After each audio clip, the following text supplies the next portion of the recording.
thank the folks that tried to take the hotel network last night and made me go sleep earlier. So thank you for the jet lag, because I woke up at 2 a.m. and really, happy about that. So I wonder what will be the conference that people will also try and take the cell phones out too, not only the laptops. I'm sure that will happen too. Maybe not here, but other places sure I have noted that is happening as well.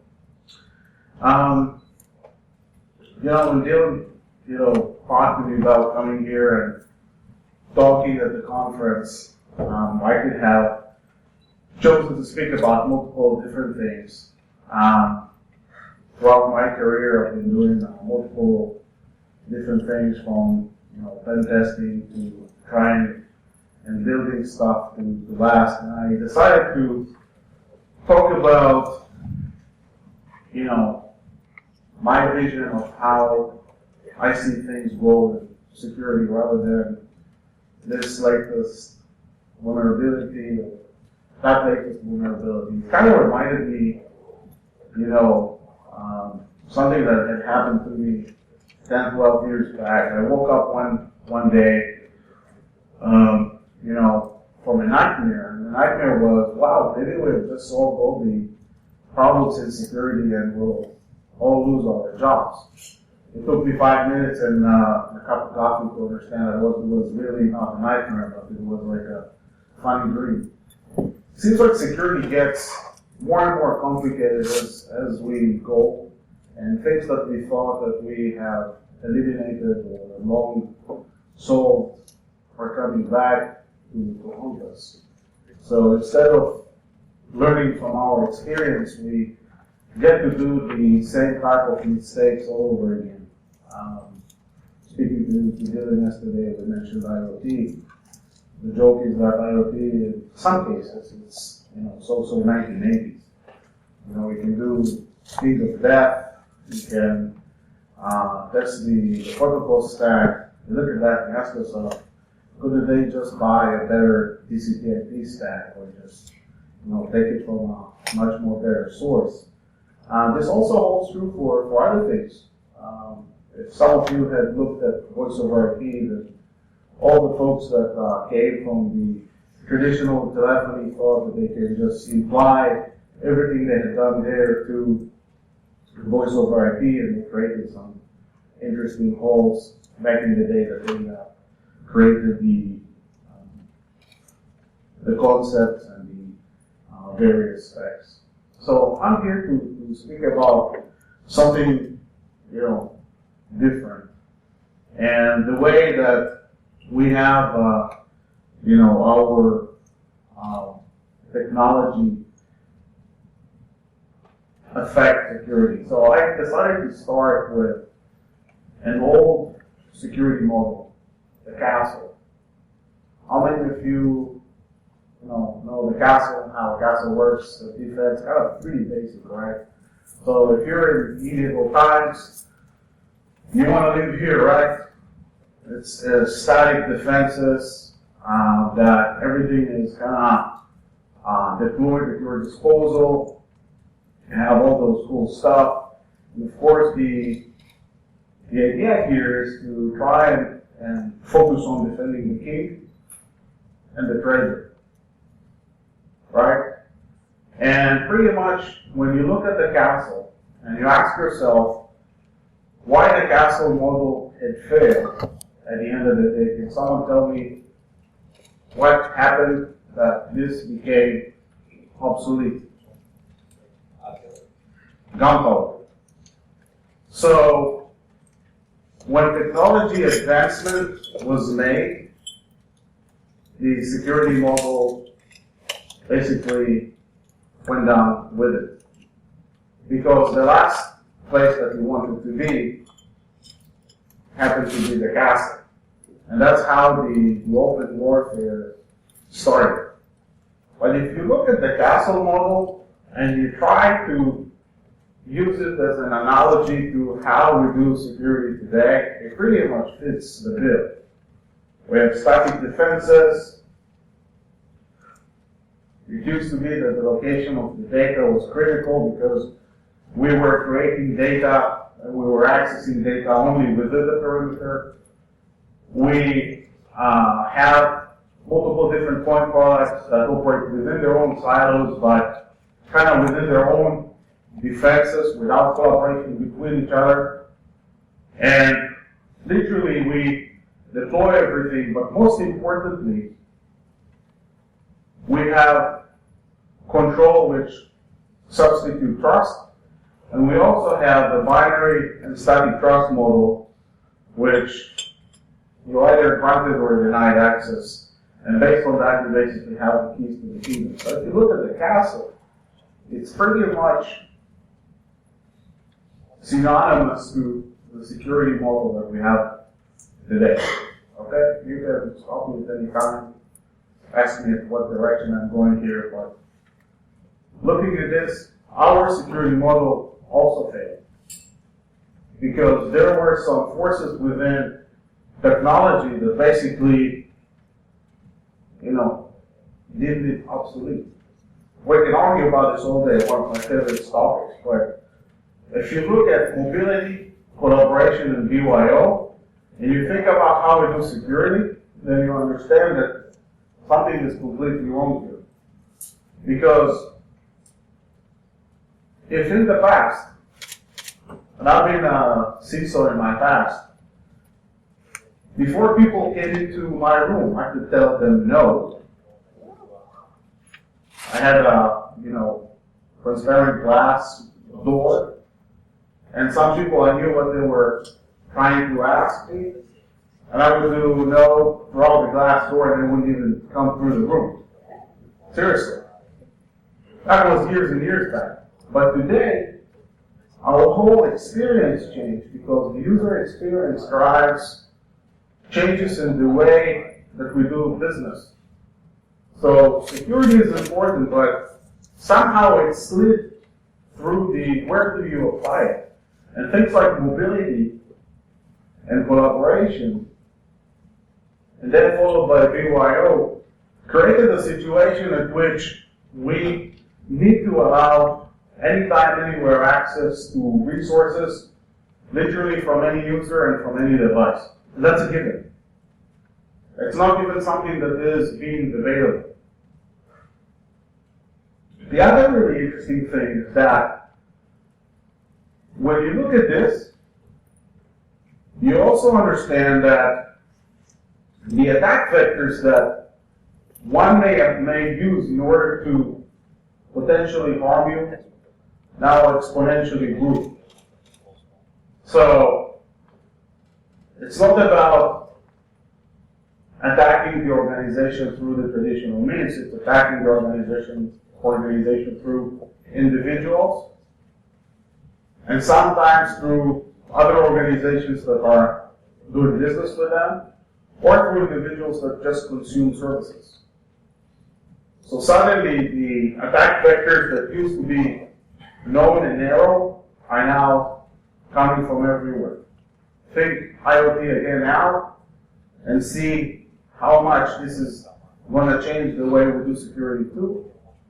Or learn from the voice over IP experience where every dumb terminal back in the PSTN day now becomes a smart terminal because you have functionality and you have a way to interact with the entire VoIP system, and you can start to see where things are going to change in the future too. Now when you look at the trust model, I'm sure that you guys, when you go to your jobs, someone came to you and said, hey, here's your laptop, right? Here's your credentials. And they fortify the laptop, right? This looks like the laptop is heavily fortified and they not allow you to do X, Y, Z, forcing you going through proxies, deploy additional security means, etc., etc. And then with your username and password, you can literally access a lot of different things without being stopped where you are within your perimeter. But when you're using your own device, And when you're accessing resources from locations that we don't know if they're trusted, aka the hotel network here, right? The fact that you have credentials does not really play into it. So the fact that we use the devices to substitute trust for control because of ownership is no longer something that we can use as well. The last but not least is the fact that if we want it or not, data is everywhere. In the sense that not only that we are creating data outside of the perimeter, but the data itself will get out there if we want it or not. So we need to find a way to make sure that the data is protected wherever it goes, regardless of the consumption of the applications and creation of data that we have in the cloud. Any questions until now? Okay. So to illustrate this slightly better, we used to compute with resources in the data center from our traditional computing devices, and now we do this across SaaS applications and using infrastructure as a service and platforms as a service. But we also are using other computing devices too. So, these type of devices that are getting extremely exciting because, this device eventually will replace our computer. So for those of you who missed Microsoft's announcement of their latest devices, the one thing that was really exciting for me, not because I like Windows 10 on the mobile phone that much, but the idea and the creativity of taking a Lumia 750 and using the continuum feature of connecting it to an external screen, keyboard, and mouse, and here you go, you are able to use your Office applications in a full-blown computer mode.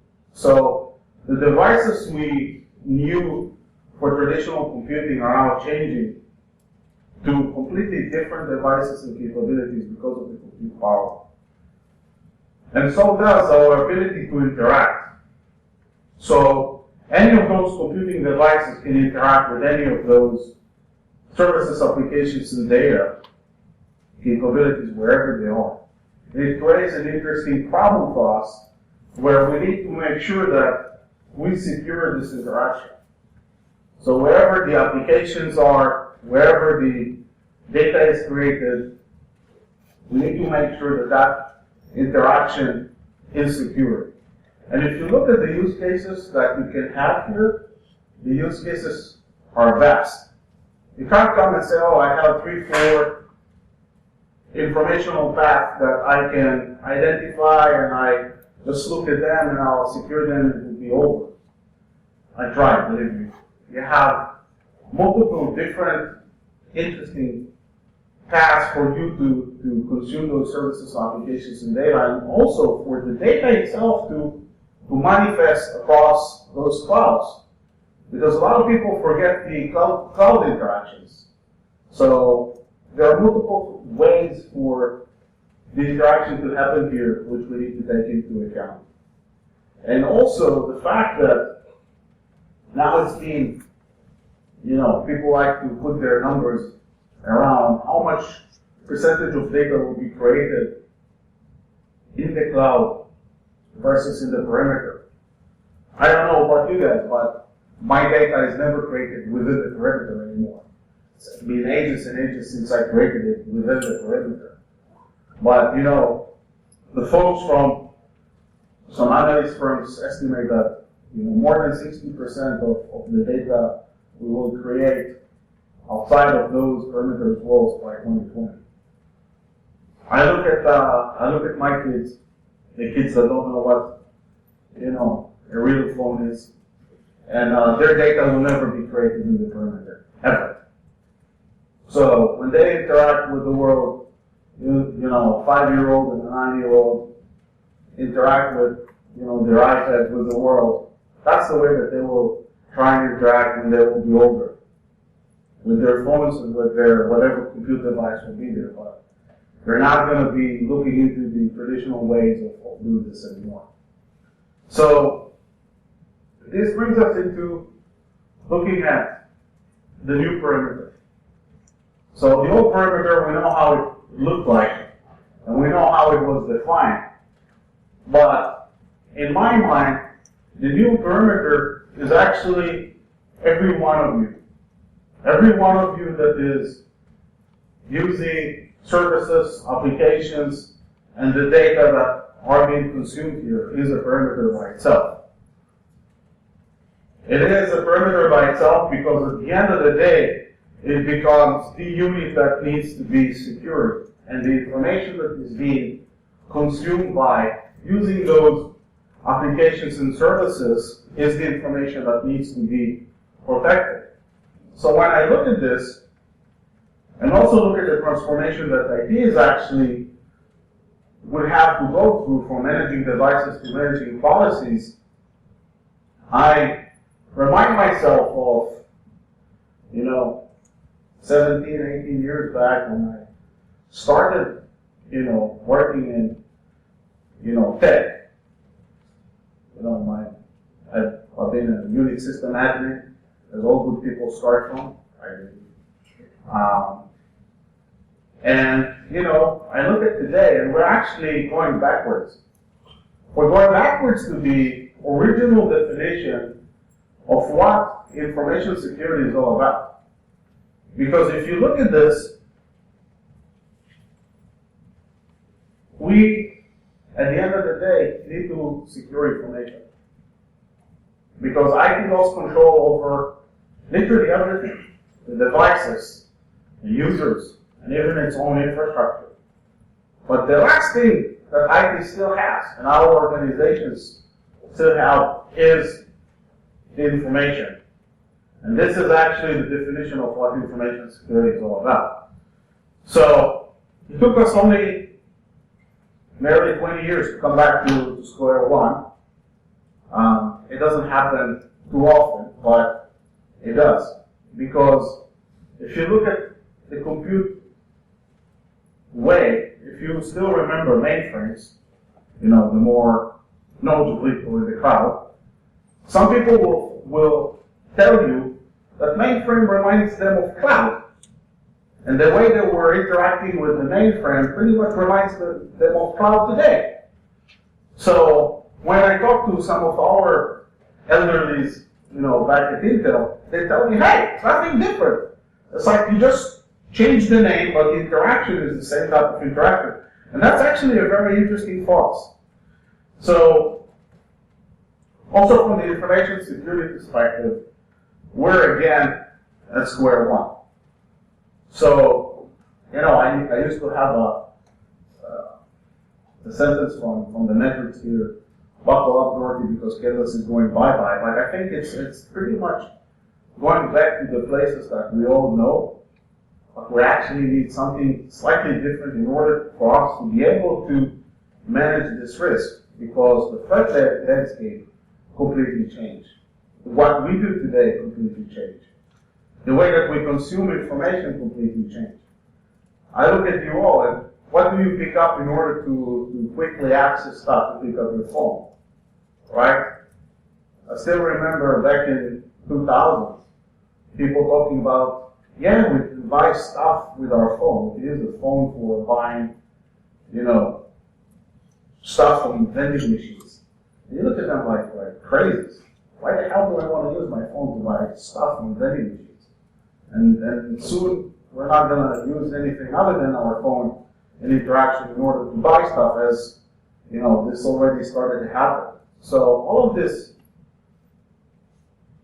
advancements in technology, again, pushes back to years and years back, and needs to remind us of what we actually need to do and come back to basics, but with a different approach to how we do this.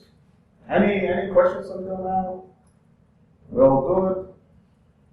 Some of you are clearly, had a rough night last night, yes. Well, maybe, at this point, I would probably not disagree, but I'm not sure whether you really refer to information to data because this is two different things. Absolutely, you're right. Information is actually services and data, according to me, at least. Okay, So it is the consumption of services. It's actually also accessing the data. So in my head, when I look at this, it's basically the access and the data come together. Does this make sense? Yeah. Okay. It's a good question, thank you. So, how can we match a security model to this problem? And when I looked at this, I tried to find another, analogy that would be interesting and simple to grasp. And I looked at the airport security problem, and pretty much reminded me of the same issue that we have today. So, if you look at airport security, there are four main problems that the security folks at the airport have to look after. The four are very simple.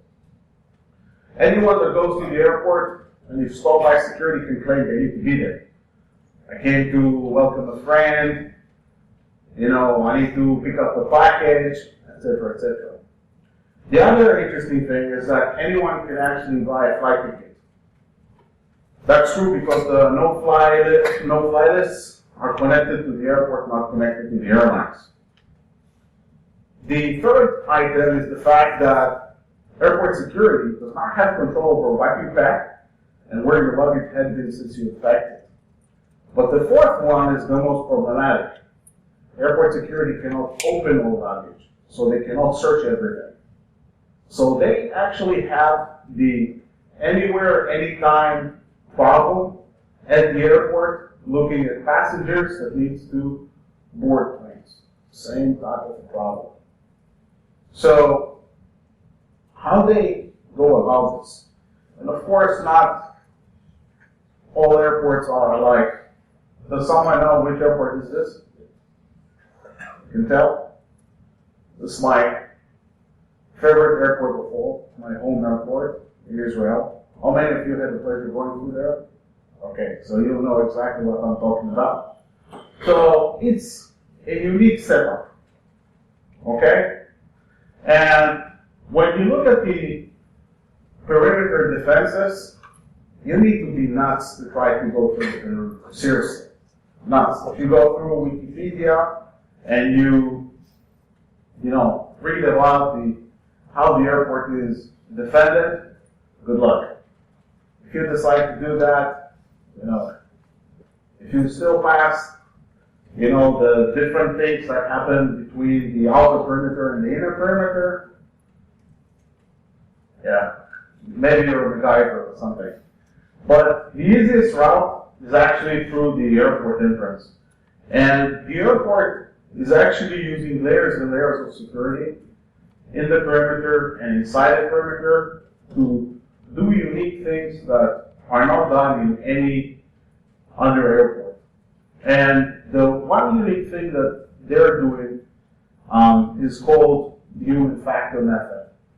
The human factor method is actually a method that enables the airport security personnel to dynamically assess the risk coming from different passengers that needs to board the plane. And the way that they're actually doing this, before checking, there is a security point, and the security personnel will come and ask you a ton of questions.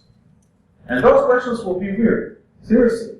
Even for an Israeli, hearing them, asking those type of questions, it's like, they will try to attest for who you are. They'll try to attest for your documents. They'll ask you, why have you decided to come to Israel and waste your precious dollars on us? Seriously. They'll ask you if you came for business or pleasure. They'll ask whether you have relatives, Hebrew. Where have you visited? And sometimes they'll ask you even to describe the places that you have been, to literally try and connect the dots and understand, if you're telling the truth or if you're lying. There are other questions. So this might be 2-3 minutes, and this might take an hour, depending on the type of answers that you're going to provide. There are other mechanisms to attest for you as well. So, for example, if you come to visit us from abroad, we're actually sending your, picture page from your passport to the authorities and vouching for you and saying, hey, this guy is actually coming here for work. So we're providing additional attestation, and what you actually do here, you just, give them the paper and they leave you alone. But what actually are they doing here? They're actually using multiple attributes at the time of access in order to assess the risk that one may pose to flight. Okay?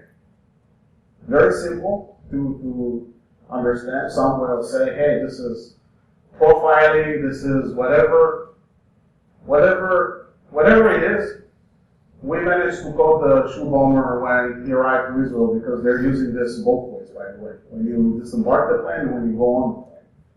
So they actually called the shoe bomber when he disembarked coming from London and sent him back on his merry way. So how this actually works is pretty fascinating because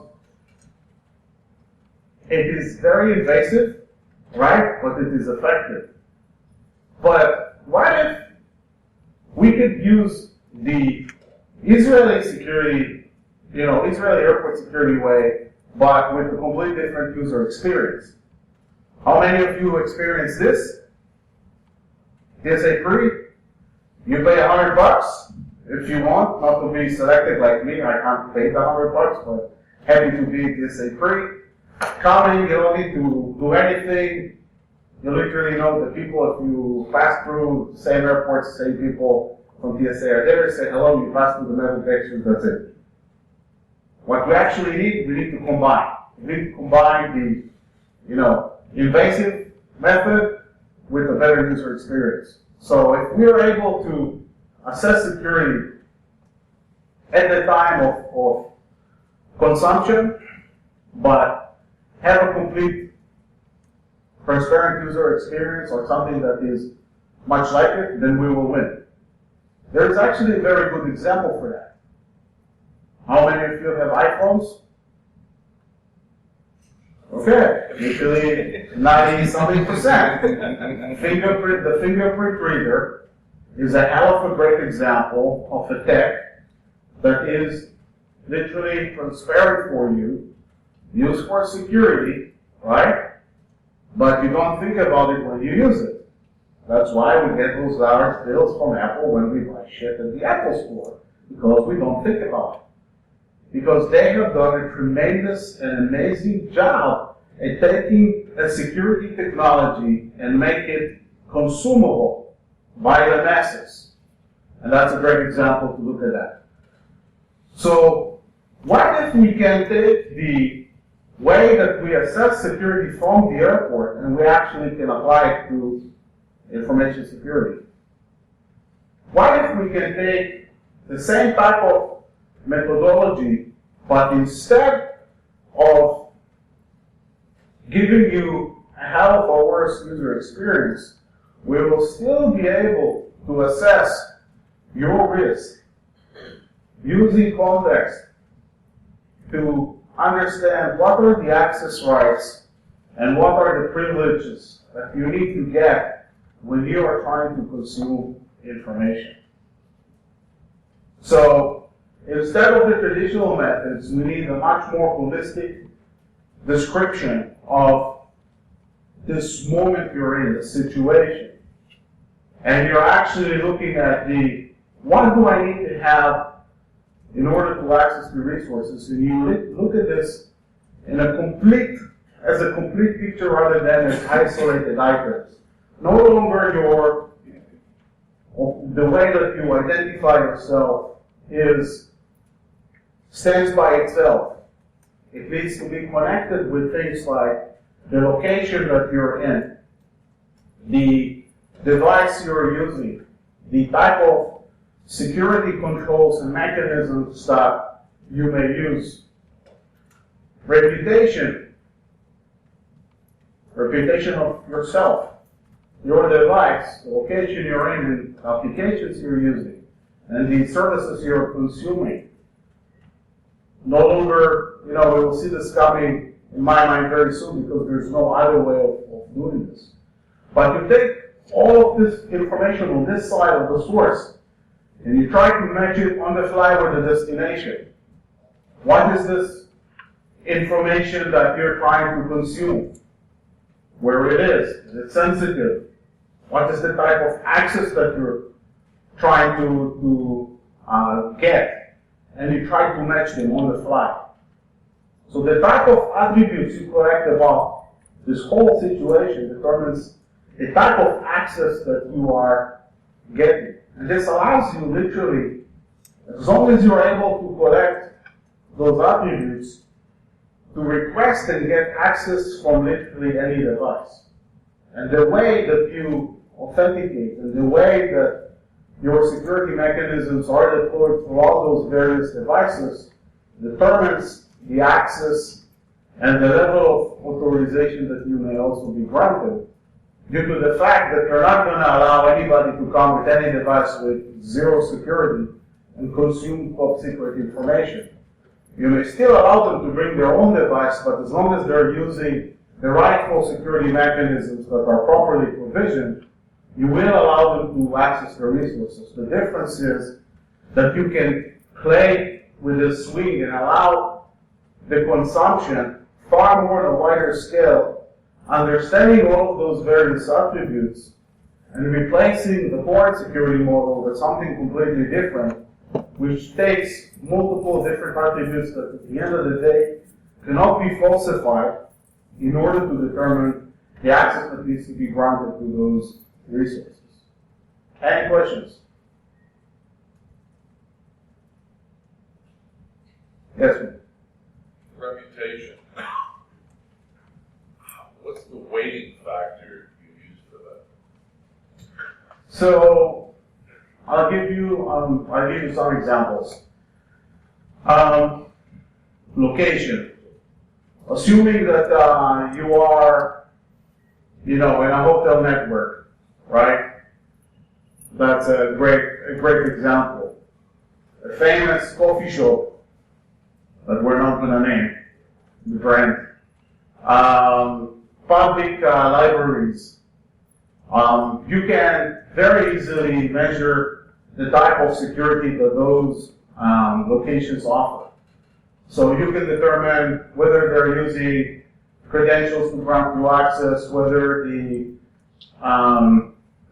using proper encryption, whether they are able to go about and enable you to have much more security between you and the device. Or like here, they don't care about someone spoofing the, access point and just calling themselves the host for the network.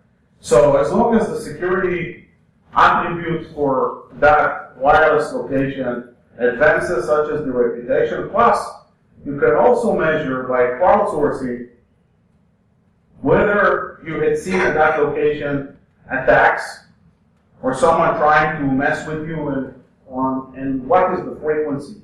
And this is something that is not static, but rather very much dynamic, because one day it can be X, and the next day it can change to be something completely different. Does this answer your question?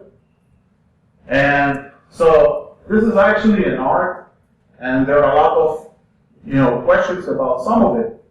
So are we going to measure the reputation of people like a credit score? Right? Happy, that I don't need to talk about privacy, but can we actually measure our identities as far as trusted reputations? I'm not talking about black hats and I'm just, normal us people. Can we do this based on our digital activity? At the end of the day, if we want it or not, we will get there. We will get there. I mean, whether I'll say it or not, at the end of the day, That's the sum of all of our activities if you think about this. And as is, some organizations may have the ability to do this looking at our digital activities. So eventually, what you will be able to do using different devices you'll be using in order to do the job that you want to do, etc., will also be influenced by the history of usage and who you are in the digital world. Pretty scary, but if you think about the XYZ company that we're using for XYZ, they have that information already.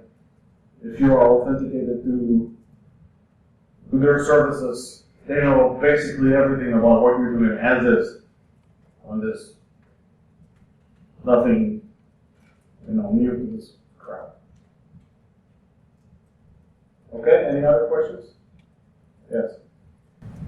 Well, I'm a little bit concerned about user reputation as a kind of security attribute. So how I started my cost security and broke several reputation-based skills. Because you don't build a reputation of what you're going to do. But people with high reputation, they will cause highest damage actually. So the kind of, I'm not saying that it's wrong, but I'm saying that there are. I'm not saying that you need to use everything that is listed here.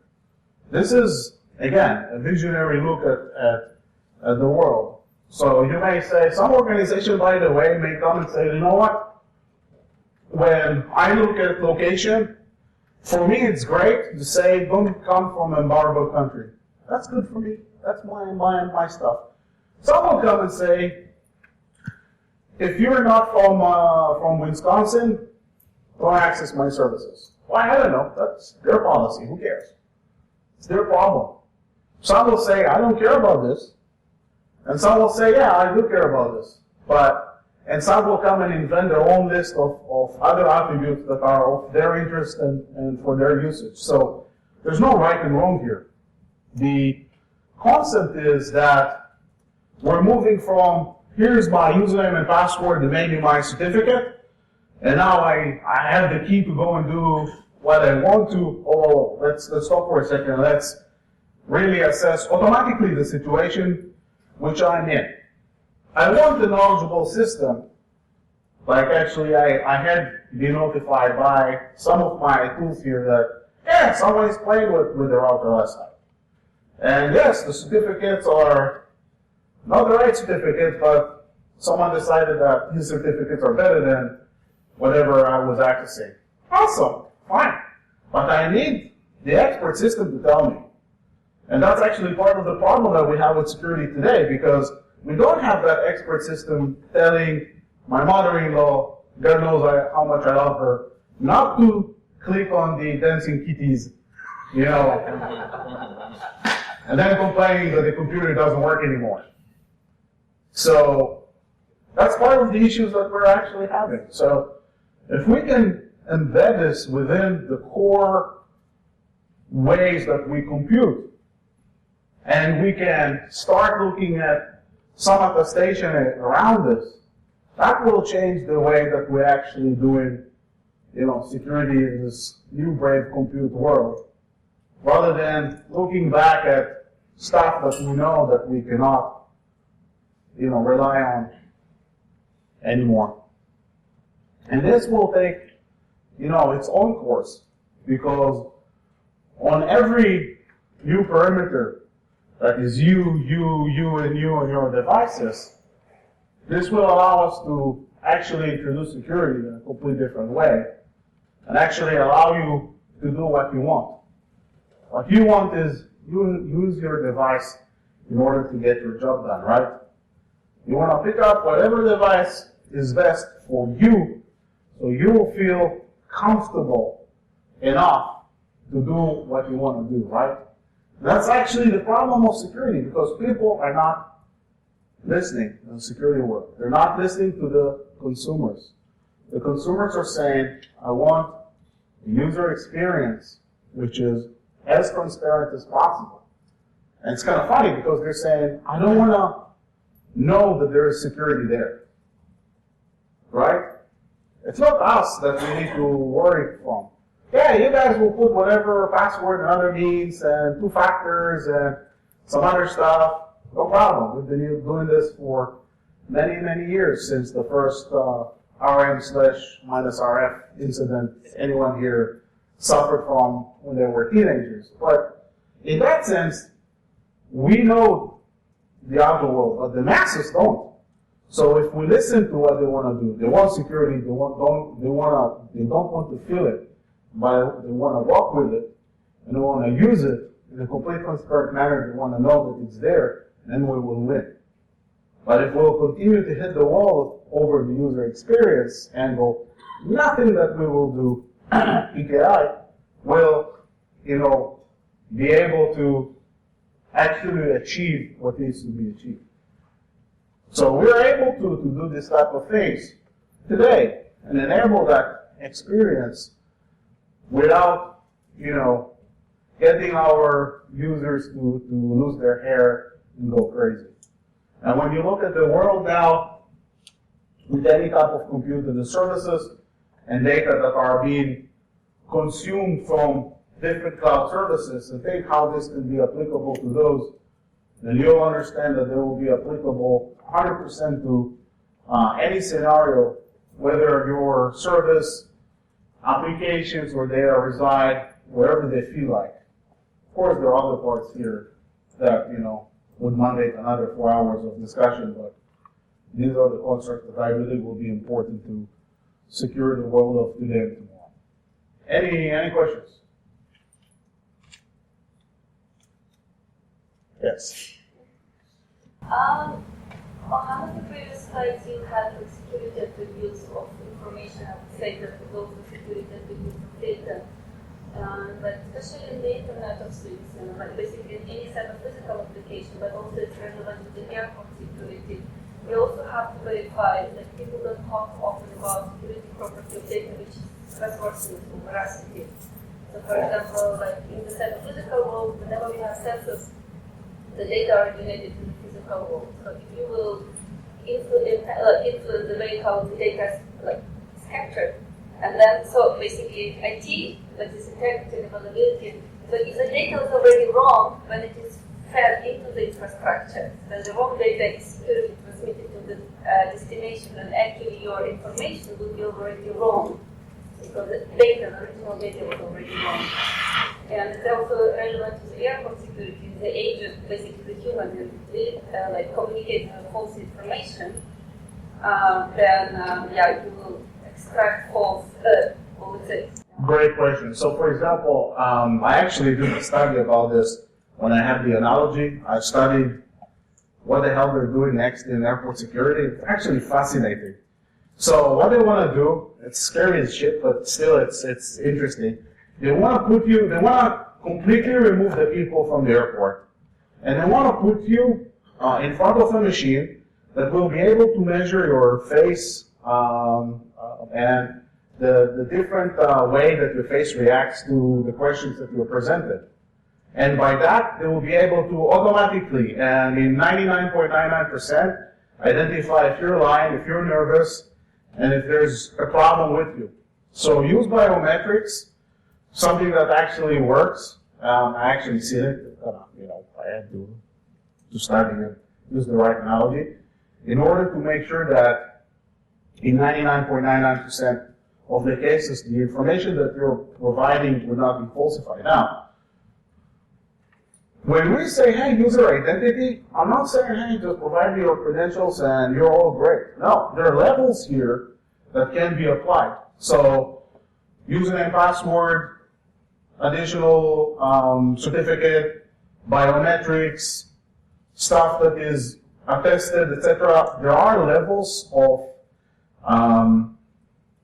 attestation that can be applied to the attributes as well. So it's a complete weighting system according to how the information was acquired and according to what type of attestation we apply to the attributes that were gathered. And that is extremely important. Thank you for that point, because if not, then again it will be as weak as the collection mechanism. But the idea is that the collection mechanism will advance with it as well. So, I actually see the red dot here. Any other question? Going once? I see fish coming here to pick me out. Cool. So thank you very much for your time today. I really enjoyed this. Enjoy your conference.